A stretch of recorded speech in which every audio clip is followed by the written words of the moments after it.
that the war would go away in time. And they're treating the veterans, the social war, the Vietnam veterans. That stigma of the war has now eroded onto the veterans. The responsibility of explaining the war has fallen onto the veterans' shoulders. Those politicians are now retired with big paychecks. Now, who's asking them anything? What guilt's on their shoulder? What responsibility? The problem of the war, the stigma of the war, now falls to the veterans. America's uncomfortable with the Vietnam War, but you got to heal from that war, just like a wound. You got to scrub it, you got to debride it, you got to examine it, and you'll cleanse from it. What they've done with the Vietnam War, and because of that, it's fallen on the Vietnam veteran, is taking the wound and putting it in the closet. What's happened is it's festered. It's festered, and it's hurt the Vietnam veteran. Do you realize we've had 55,000 suicides, as many people as we lost in Vietnam? That's an atrocity. 55,000 suicides 55,000 of Vietnam are veterans, yes. Now, my God, how many people have to commit suicide, kill themselves?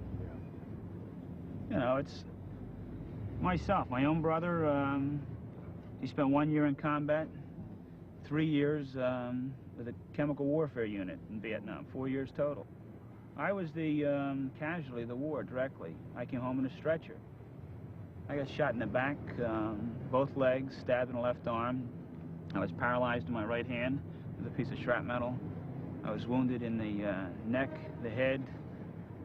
40% of my body was burnt with napalm. I was hurt. I was crushed.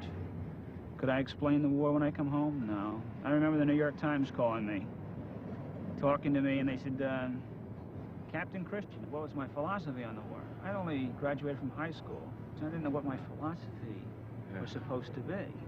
I told him that I feel as though we should either fight a war to win or get the hell out. Yeah. With that, I was restricted to my ward, just restricted to my room as a hospital patient. And here they'd bring me out one day to give me a medal, and the next day they'd keep me under restrictions. It was sad. So that was how a captain faced the war. How do you think many of the enlisted guys faced it? You look at it, you look at the thing, you think, geez, was there a method for them coming back one at a time? Not like in World War I, where everyone came back in mass and they formed their veterans organizations. Was there any real madness to the politicians in bringing them back and letting them infiltrate back into society, one day in a war, one day back here? How simple it all seemed when General Pershing's doughboys marched home from Europe in 1919. The military parade at the end of war has always been a grand delusion, especially in countries themselves not ravaged by war. Like television movies in which blood and gore are never seen, the parades of the past were great demonstrations of